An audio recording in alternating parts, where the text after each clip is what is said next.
اگر اجر کا ذکر کیا جائے تو تمام روزے داروں کو ایک جیسا اجر ہے یا کوئی ایسے روزے دار بھی ہیں جن کا اجر زیادہ بھی ہو سکتا ہے؟ زمین آسمان کا فرق ہے. بعد المشرقین.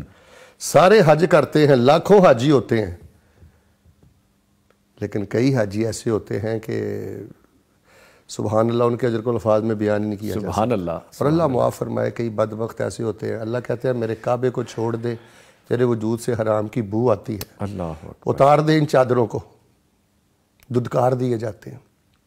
ہوتے وہ بھی حاجی ہیں, ایک ہی صف میں نمازی ہوتے ہیں, لیکن اجر کے لحاظ سے ان تعبد اللہ کانک تراہ, کچھ ایسے ہوتے ہیں کہ جن کو اللہ تبارک و تعالیٰ کم از کم 700 نمازوں کے برابر ثواب عطا کرتا ہے.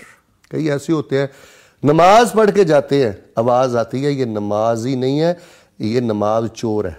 نماز چور ہے. نماز چور ہے. اسوأ الناس سرقۃ الذی یسرق فی صلاتہ. نظامی صاحب یہ روایت ہے, رسول رحمت اللہ صلی اللہ علیہ وسلم فرماتے ہیں بڑے بڑے چور ہیں, لیکن سب چوروں میں سے بدترین چور وہ ہیں جو نماز چور ہیں. تو لہٰذا نماز کا بھی اجر ایک جیسا نہیں, حج کا اجر بھی ایک جیسا نہیں, تو روزہ بھی ایسے ہی ہے.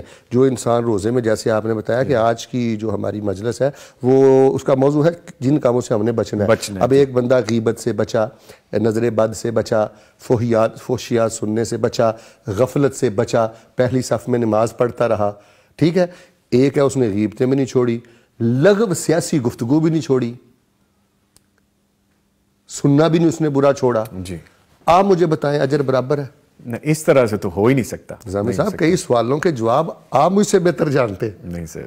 تو اس لیے اس کی مثال میں دیتا ہوں. جی. امتحانی سینٹر ہے, جی, اس میں طلبہ بیٹھے ہوئے ہیں. جی. نظامی صاحب پیپر بھی ایک ہے, سپرنٹنڈنٹ بھی ایک ہے, کمرہ بھی ایک ہے, سوالات بھی ایک ہیں. جی جی جی. مطلب سائنس کا پیپر ہے, سوالات سب بچوں کے لیے ایک ہیں, نتیجہ جب آتا ہے نمبر سب کے ایک ہوتے ہیں. نہیں, بالکل نہیں ہوتے.